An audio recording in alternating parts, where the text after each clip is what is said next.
Hello, my lovelies, and welcome to the Prosperous Yogini podcast, episode 3, and today's title is Friction. Now, if you know me well, I will often make plans and then very last minute something happens and I change my plan. That happens to me all the time when I'm teaching, and it also happens to me when I'm going to go on and do an Instagram live, for example, and I knew this was happening to me when I started this podcast. Episode 3, I've already slightly changed my plan. Now, if you're watching on YouTube, you'll notice I'm on a slightly different place, and you may notice that the audio sounds different this week. I am not on my regular mic, my beloved Blue Yeti podcast mic. I went to record this episode yesterday and I discovered that my youngest daughter had been playing with my mic. I think she may have been pretending to run her own podcast and has broken the USB port for my mic. So my Blue Yeti mic does not work. So yesterday was not a good day in the world of Amy Yoga Prosperous Yogini podcast. I was not a happy podcaster, yet here I am making episode 3 for you with the most wonderfully timed topic of friction. And I was going to talk about friction just in terms of how you may be creating friction in your business, but actually I'm going to talk about friction in 2 ways. One, the friction we will encounter when we run our business, whatever your business is, the friction that we encounter and how we navigate that friction. And then, as planned, I'll talk about how you might be creating friction in your business and the impact this friction may be having. So, running any business means at some point we encounter friction. We encounter something that makes us think, oh, why am I doing this? Like yesterday when I realized my Blue Yeti mic was broken, I definitely had a period of time where I was like, why am I doing this? Why did I commit to this podcast? Why can't my family, why can't my children leave my stuff alone? If you have young children, I really hope you sympathize with those latter feelings. The bottom line is we will encounter friction, and friction can look like lots of different things for you, but I've written some down which are definitely things that I encounter. So the first thing is illness. Like sometimes we're ill, we're human, and by the way, you're allowed to be human and you're allowed to be ill, and sometimes we have to take time off work. And then also if you have children, then our children are ill, and sometimes that creates friction. We have to cancel classes, we have to change our plans to go and collect our children from school. I've been in the middle of a mum and baby yoga class before, had a phone call from the school to go and collect my daughter. That definitely was friction within my business. Sometimes we counter friction within the physical spaces that we're teaching. Maybe we have problems getting in, accessing the building. Maybe within the building where we're running our classes, one week there's a kids' party that's affecting the sound, the ambience of our yoga class. It made me think when I was planning what to say, this is going back many, many years, but I used to run a yoga class in an evening in a church hall. One evening I turned up and some local children had hurled a brick through the window and the police were there at the start of my yoga class. That definitely was a moment of friction before I started my beautiful, calm, safe yoga classes. Technology. I think COVID has brought this home to me even more, but technology is a huge, or can be a huge source of friction. Think how dependent we all are on Wi-Fi, and if you're running an online class or a hybrid class where you're teaching in person and online, and your Wi-Fi goes down and you live somewhere like where I live, which is really rural in Cornwall, you don't always have 3G, let alone 4 or 5G. So sometimes there's no Wi-Fi and you can't run your online course or class. Sometimes we have problems with students logging into our online courses, and sometimes Sometimes the computer simply says no. Again, it reminds me of another time going back a few years ago when it was the start of our first lockdown, April, May 2020, and I was running my teacher training course, now online on Zoom, and we'd all logged on Sunday morning. And I'd done the first session, no problem. And then we all had a break and we went to log back on again, and Zoom was just not working. Like, I could see my trainee teachers, they could see me, but we couldn't hear each other, and it didn't matter how many times I restarted my computer, it didn't matter how many times we restarted the meeting, it just wasn't working. Now, it turns out, this is a great story, it turns out it was early on in that first lockdown and all the church services had moved online, and it turns out that all of these church services suddenly running Zoom service online had overwhelmed Zoom, and basically it just wasn't working for us. Friction, I couldn't run my training course at that moment in time. Something completely beyond my control, and this is what happens with friction in our business. These are external circumstances that are preventing you from running your services in that moment in time. And then sometimes our relationship with our students, our clients, can also present friction. Perhaps you've had someone ask for a refund, or someone who's been a little unpredictable about turning up to classes and is challenging, questioning your terms and conditions. Perhaps you've had someone who just doesn't like what you're offering, doesn't like your online course. Remember, we can't be vanilla. We're just simply not going to be everyone's cup of tea. Not everyone's going to like you. And in fact, that's actually a good thing. You want to be really clear on who your tribe is and who's going to enjoy doing yoga with you, and call out that person.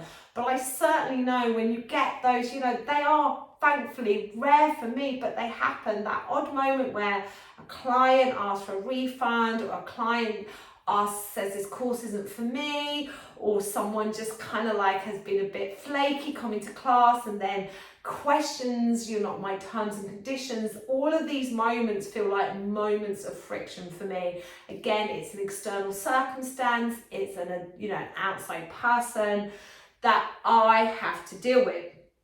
So at first, when we first encounter these moments of friction, it can be so easy to go, right, that's it. Like the first time someone asks for a refund, it can be like, right, this course is terrible, I'm not going to do it anymore. Or the first time someone comes to a class 1 week and then never comes back and doesn't sign up, and maybe you get in touch with them, they say, look, wasn't quite for me. It can feel heartbreaking. Or when you're encountering that, I vividly remember several times in April, May 2020 being in tears because technology was literally sending me over the edge. I couldn't believe that it was so hard to get it to work and do what I wanted to do. And so many times I felt like just saying, that's it. I can't do this. I can't run courses online. I can't have an online business.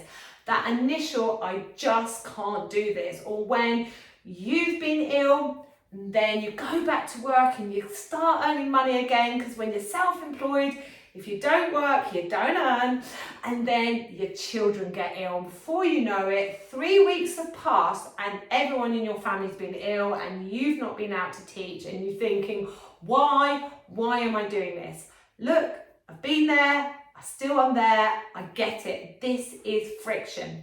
The thing is, I've learned over the last 13 years or so that this always happens. There is always friction.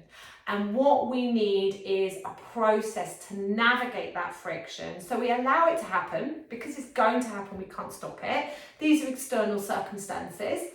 We allow it to happen and we know how to work through it. So it doesn't stop us from creating our profitable yoga business, sharing our gift of yoga with the world, and enjoying teaching yoga and sharing yoga.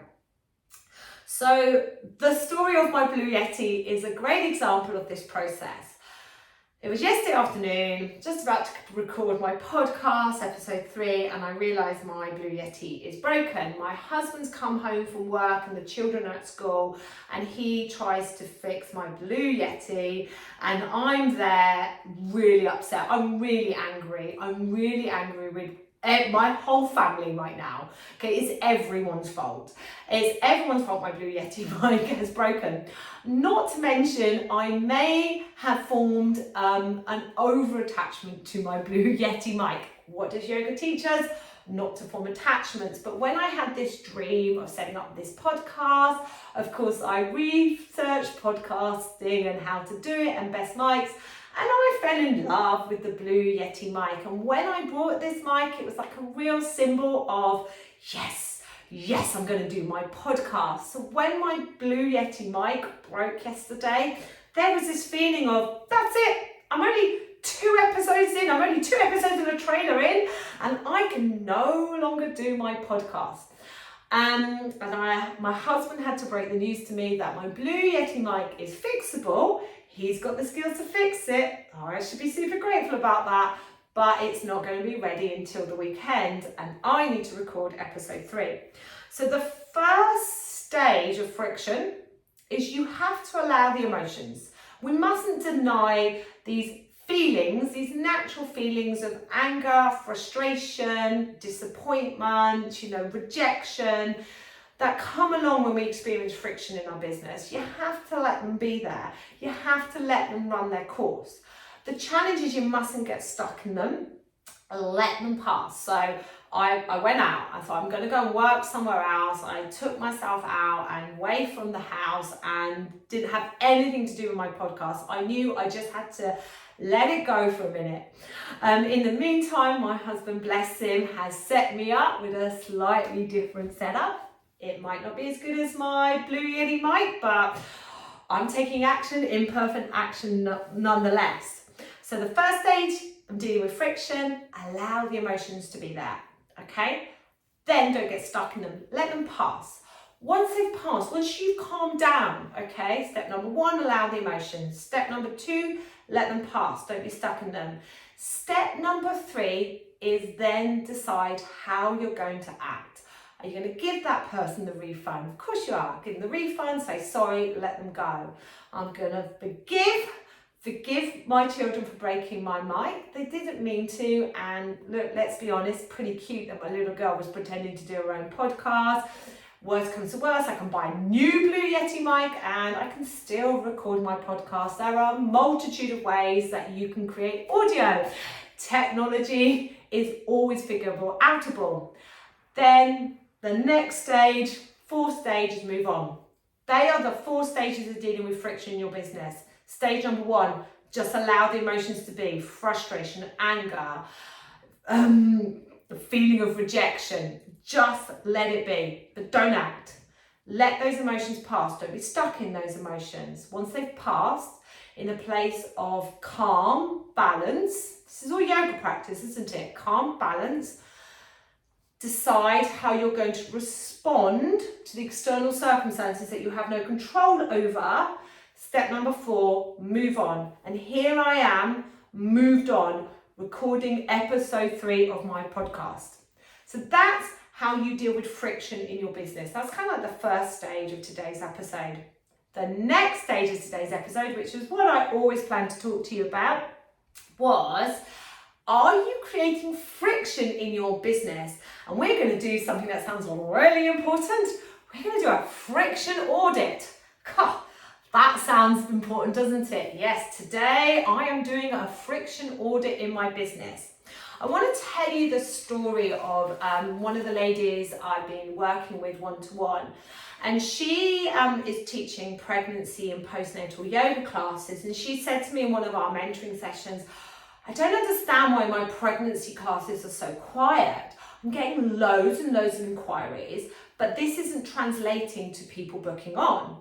And I was like, okay, how easy is it for me to book that yoga class? And the thing was, if I was pregnant and wanted to come to this teacher's class, I made the inquiry and then I had to send a bank transfer to secure my place. And what you've got to understand in today's world, when someone's in a buying frame of mind, when someone's ready to commit, they're so used to pressing a button and being able to pay online via card, Stripe, WorldPay, PayPal. They're so used to being able to make an immediate payment that if you have to go through steps X, Y, and Z before committing, then I'm unlikely to take those actions. The other thing she was suggesting to these ladies that were inquiring about our pregnancy yoga class, the other option was they could turn up and pay on the day in cash. Now, having taught pregnant women for 10 years, and I love teaching pregnant women, but one thing that is true is being pregnant is quite hard work. And very often you feel tired and not 100%. And you can often be at home thinking, oh, I was thinking about going to that pregnancy yoga class, but now I'm not so sure. I've got a bit of a headache. I'm feeling a bit tired. You know what? I think I'm going to have my tea and go to bed. I only know these things because I've grown 2 babies and that's exactly how I feel. However, if I've paid online, booked online, made a payment, made a commitment to come into that class, despite maybe not feeling my most energized self because I'm growing a baby, I will make the effort to go to that class. So that yoga teacher was creating friction by not having online payments and getting her students to commit to the course when they were making the inquiry, when they were in that mind of, yes, I want to go to this pregnancy yoga class, when I want to buy. So here is our friction audit. This is what I'd like you to just spend. Look, it's not going to take you long and it's going to be worth it. Spend 10 minutes doing, just answering these questions and having a look at if you need to adjust anything. First of all, how easy is it for me to book onto your offers and give you money? Okay, can I see how I book, where I book, clear call to action, and is it easy for me to give you money? Okay, because if it's not, then that's friction. I use Bookwhen to take my online payments for my classes. There are other great online ways you can take online payments for your courses. I find Bookwhen really easy to use and not massively expensive. And I'd originally set up going through WorldPay, and then WorldPay a few months ago started to get really buggy, and I started getting emails from people saying, oh, I tried to book on, but the payment didn't go through. And in some cases it meant that they never booked on. So I moved over to taking Stripe. There was an example of friction. It just wasn't working out. WorldPay was being a bit buggy, and I knew it was creating friction because someone was in a buying mood, and then they went to go through, it wasn't going through, and they were having to send me an email. So it was adding to my admin time and creating friction, and it was preventing them from getting to the class. So what did I do? I didn't panic and go into despair that my booking system was no longer working. I changed over to collecting payment in Stripe, and it has worked out really well for me to see.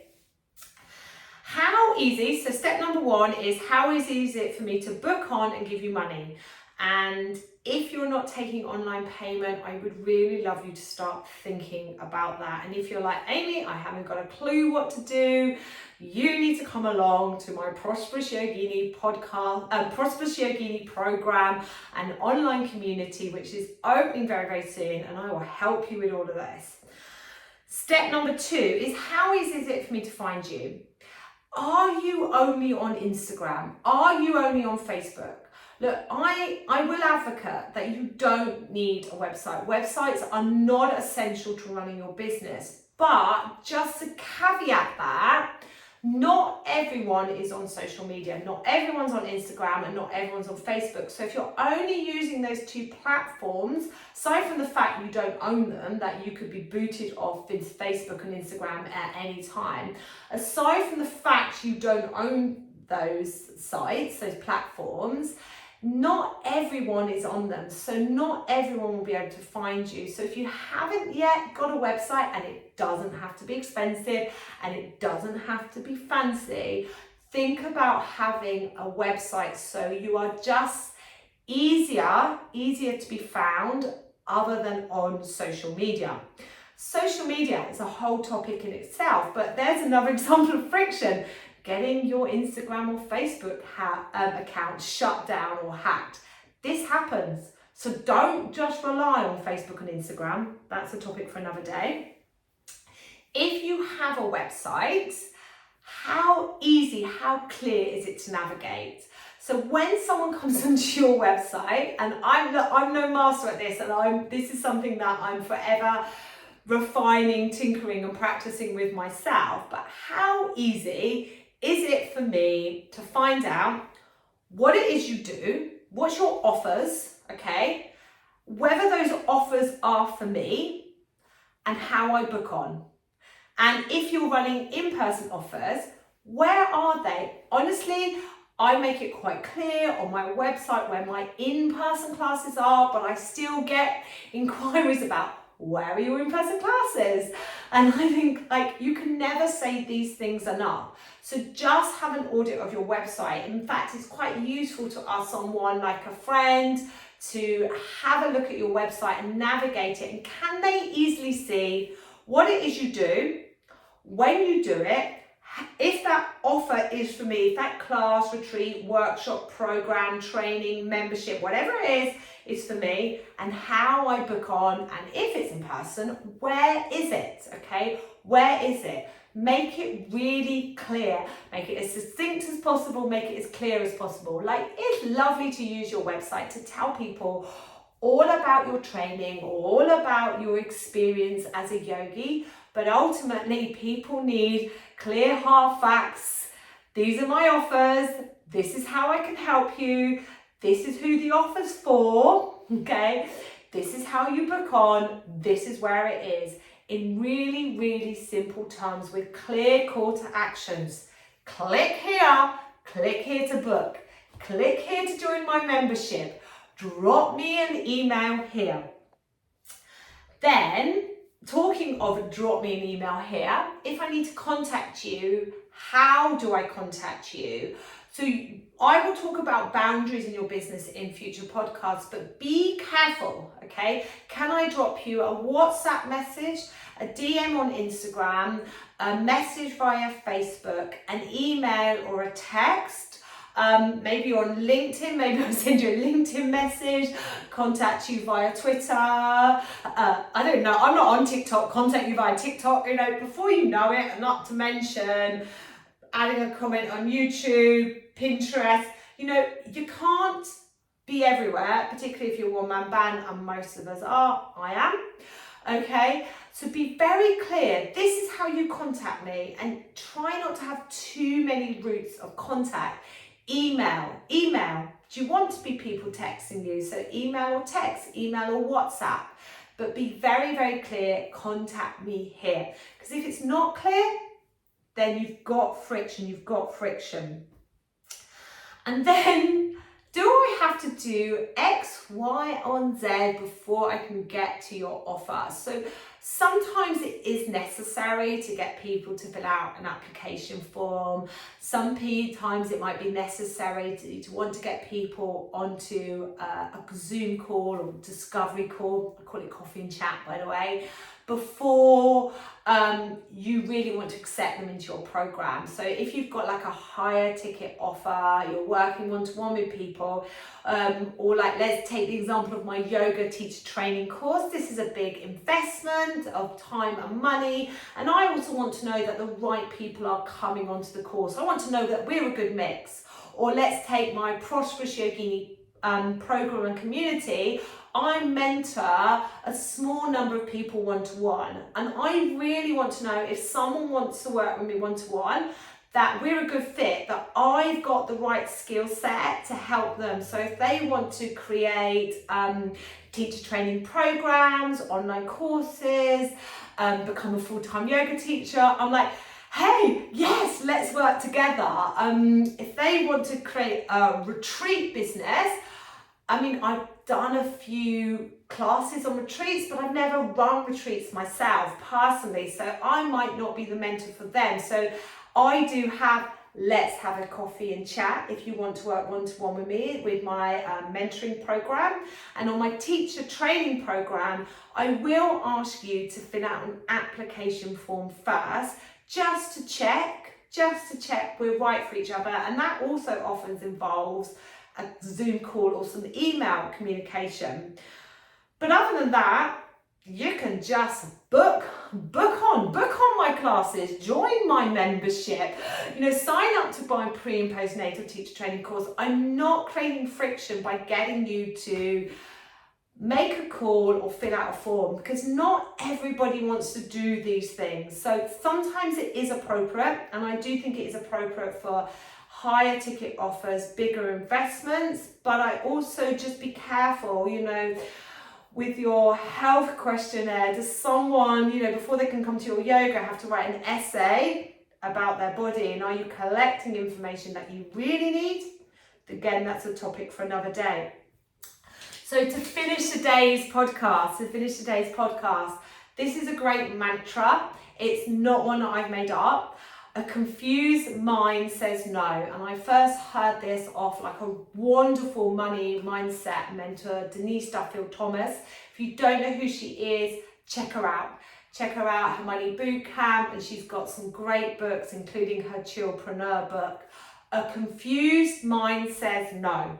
So if I can't figure out how to come to class, where your classes is, whether this offer is right for me, honestly, I'll come off your website, I'll come off your social media, and I'll be like, that's too much. We're living in an age where our concentration spans are reduced. Like I read somewhere that on TikTok and Instagram, the reels that are doing really well are now 7 seconds long. You don't have long to make it clear what it is you're doing, who's it for, and how they can buy that offer. So have that in mind, whatever part of your business you're working on. And friction audit. How easy is it for me to book on and give you money? How easy is it for me to find you? Are you just on social media? And think about, if you are, whether you could do a website, or if you just have a website, could you be somewhere else like Instagram? You don't have to be everywhere. Number 3, if you have a website, how easy is it for me to navigate your website and see those calls to action?